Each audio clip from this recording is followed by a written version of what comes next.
8 to 10 and a 13 to 15 or 16, I believe. But we'll see what it does, you know. And honestly, anything more than the smallest spring, I think we're going to be too fast to go and actually race this thing on the track anyway. So depending on what it makes, we might just leave, you know, that small spring in it and just enjoy it. As of right now, we're kind of on the fence.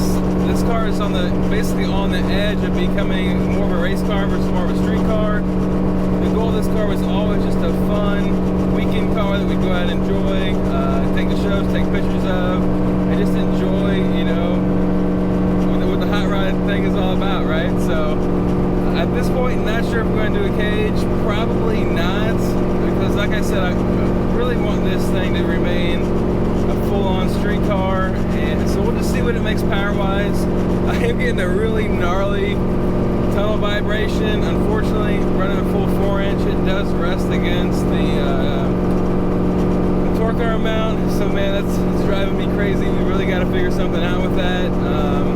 But all in all, this thing cruises so nice. There's a few small like hiccups at idle sometimes, but once it completely warms up and you throw some miles on it, it starts to idle great. So I'm eager to see how it runs after the full tune. We did oh, there's something in the road here. Woo! Oh, I hate that. Okay, I missed it. We did do a base tune that was a street only tune with Kc Dyno House, man, like about a year ago or so, and just then it was on, I think we did that on, it was making around 10 pounds, but we didn't have our wastegate plumbed all the way.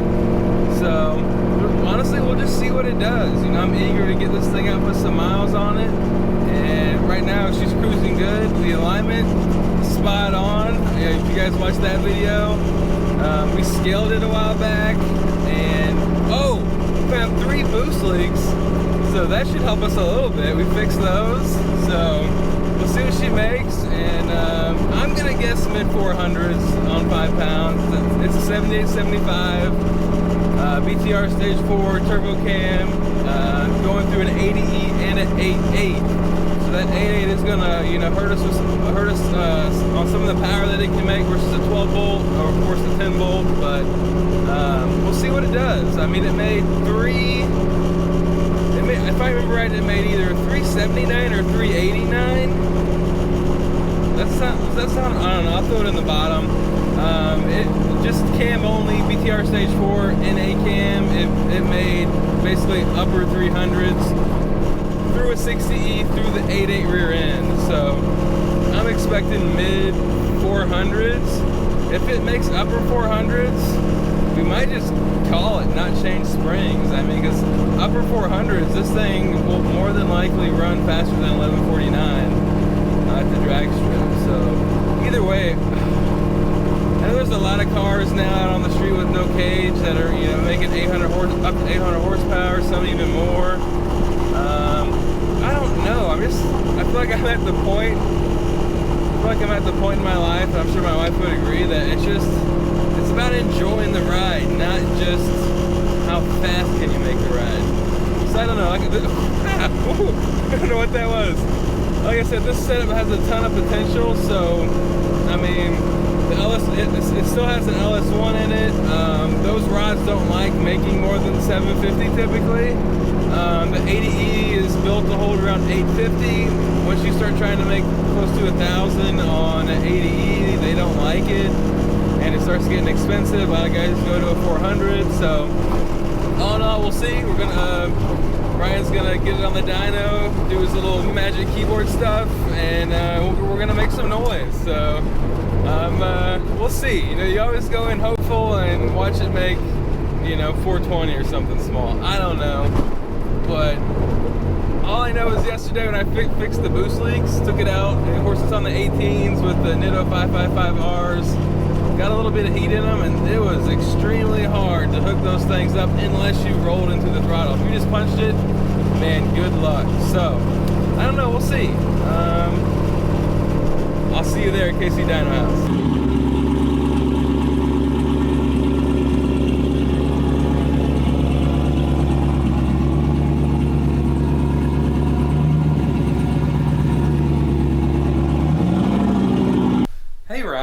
How you doing today?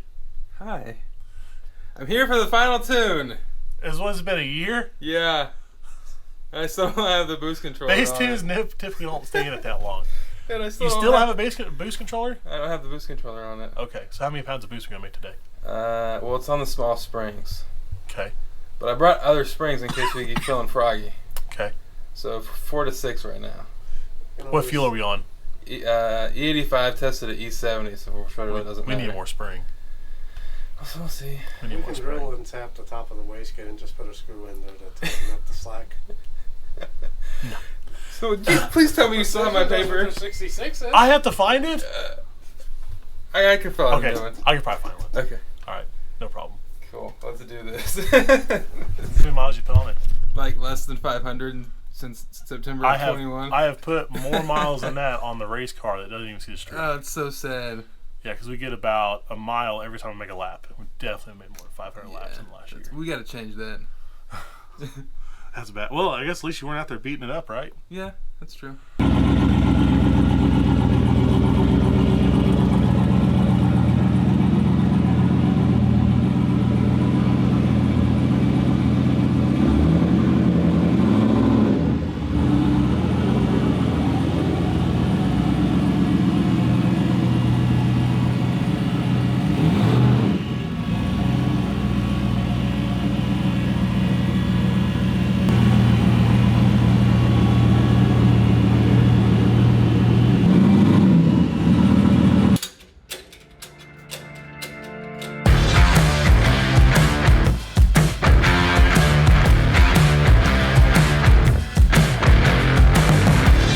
So we got a JGS gate on here. We think we have a 6-pound spring. Yeah, so the black one should be 9 to 10, I like that. and the other one is 13 to 15. Okay.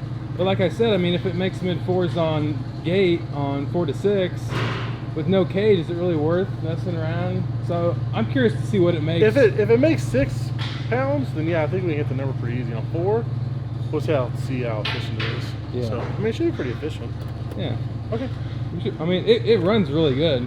So if you want more, we're putting this one in. So I fixed 3 boost leaks yesterday Okay. and drove it and put a little heat in the nittos that on the back, and I couldn't just go from I couldn't go from a rolling start and just punch it. I had to roll into the throttle. Oh, so it's peppy. Like even at 55, it was just instantly lighting the tires up. All right. Okay. We'll try it.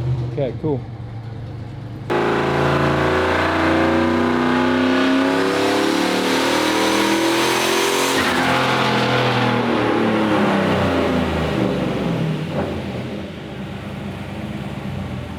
So we made 348, which is less than what it made at all motor.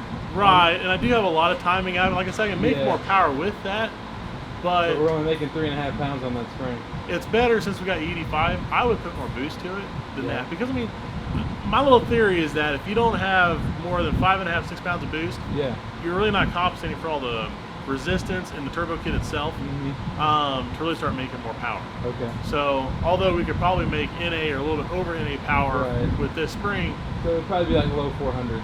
yeah, we're pretty much fighting the kit until we get to the point where we're starting to make more power. Got it. So Okay. I would change spring. Okay. Yeah. Alright. Nice and hot now. All right. So what do we decide? I don't know if we decided all or not. So we're basically limited to 1149 because there's no cage in the car. Right. We made, without cleaning this up, we made 3 pounds on the, what did we say, the 4 to 6 spring. Yep. The next one's 7 to 9 or 13 to 15. So the dilemma is, since we don't have a boost controller on it, if we put the natural spring on it and make 13 to 15, we make mid 5s, are they going to kick us out of the track? I don't think so. Yeah. I mean, and we can move the power around so much. Like I said, with this one, we can move the power up quite a bit too. I think there's 75 horsepower lift in it. Yeah. Just completing the pull and cleaning up the tune. So we'd probably be at like 425-ish yeah. on 3 pounds. So I mean, if you really want to play it safe, I'd probably jump to the middle spring then. Okay, so like middle spring, we'd probably make what? Hopefully 7.5 to 8.5. Low 500s. Probably, yeah. But I mean, I think there's this setup has so much room to grow. I mean, we have enough fuel to probably make what, over 1,000. With an automatic and everything, probably at least 800. Okay. So if we had a short block in it, So if we're gonna lose some to the automatic on it, if it's a manual car, definitely over 1,000. I say let's do the middle spring. Let's just play it safe. I mean, let's just make it a fun street car that makes around mid 500s. And then you don't need a controller or anything in the future. Yeah, and then we can just enjoy it. And if later on we decide to put a cage in it, we'll put the boost controller in it, put the small spring brake in it, and we'll make, you know, however much we want to make. Okay. What do you think? Sounds like a plan to me. Cool, let's do it. So we got our 8-pound spring in. It'll probably make 8 pounds. You think? I hope. I mean, the last one was 4 to 5, and it made 3.5, which would be good if it was on CO2. Right. Perfect.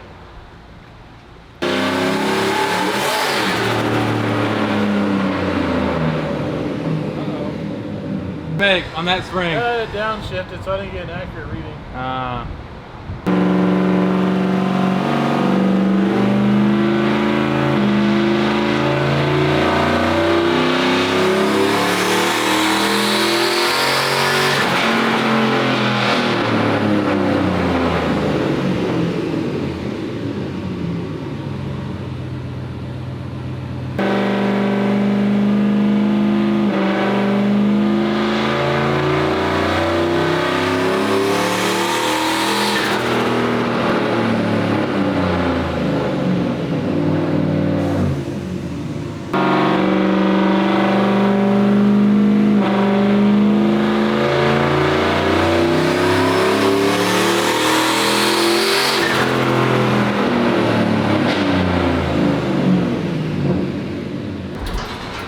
I was sampling the wrong map sensor because it still says about 4.5, 5 pounds.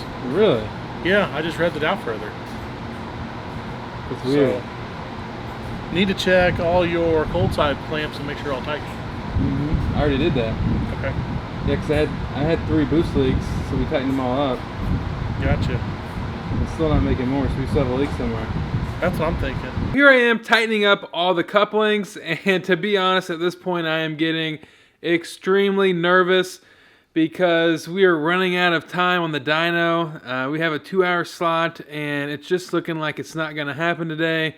And at this point, I just want to somehow figure out what is causing this car not to make boost, and let's see if this helps. All right, so on that middle spring, we were only making about 5 pounds. Ryan thinks there might have been a boost leak somewhere. We tightened everything up. We'll see how much power it holds now, how much PSI.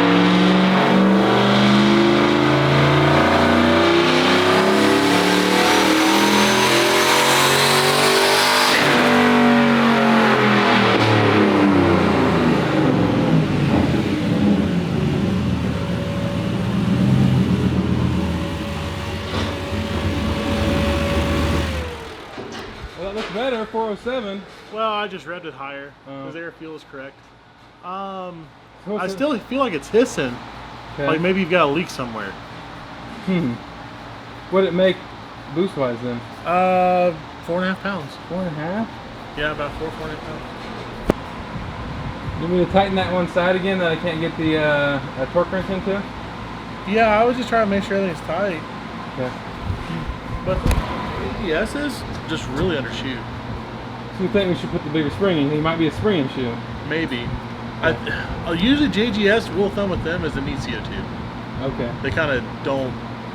They don't do like the precision or tile or turbo smart gates do. Those will hold spring pressure pretty well. Yeah. But the JGS has always seemed really light.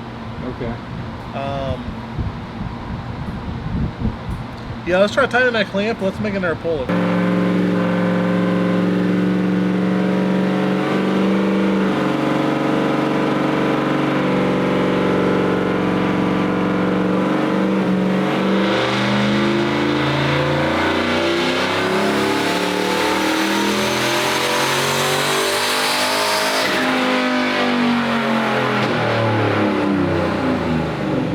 All right, what's the verdict?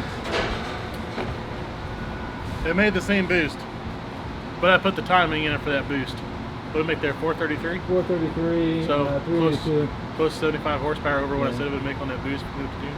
Huh? About 75 horsepower over where I said it would make with the cleanup on the tune. Yeah. Yeah. So you want me to unhook the wastegate? Yeah, let's unhook that and we'll bring the boost up. Okay.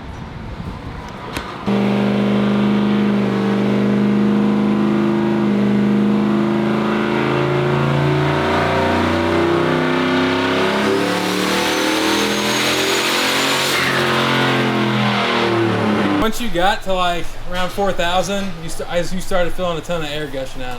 Okay, so your blow-off valve is bypassing all of our boost. Yeah. So even though that's basically a brand new blow-off valve, you seen those be bad out of box like that? Which one is it? JGS. No, JGS is typically. Which I would move this line. This guy right here. Yeah. It looks ugly, but I would get it away from that heat. Okay. This line will melt. Got it.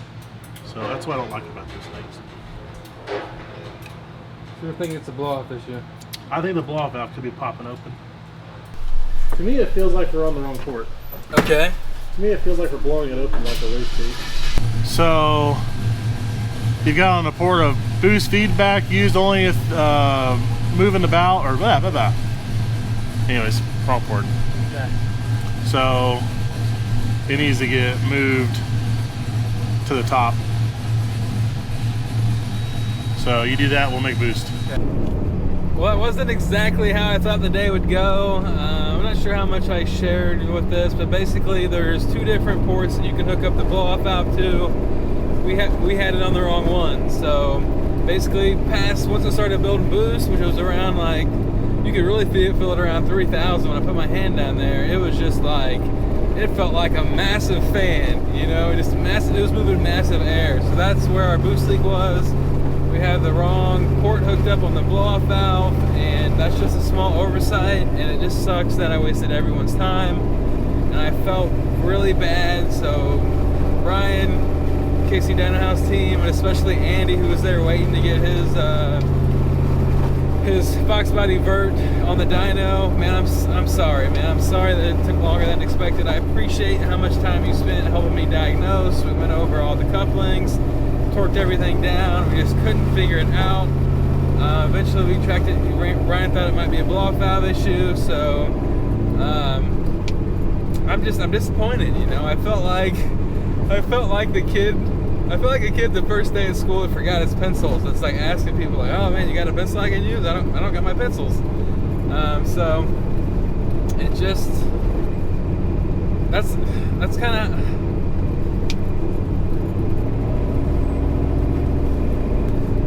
life is about making mistakes. It's how you handle those mistakes that create your character. So you gotta use this as a learning opportunity. I'm new to this whole turbo car thing, so you know, it's, man, I felt like a fool. But we're gonna get back, get everything fixed. I'm not sure I'll film it. It's basically just moving a port, taking everything apart. And we'll get back, and it made 433 on a very conservative 5-pound tune. So you know, there's some room, there's a lot of room for growth there once we get everything fixed and dialed up. So I'm stoked to see what happens. Man, thanks for watching. We'll see you on the next one.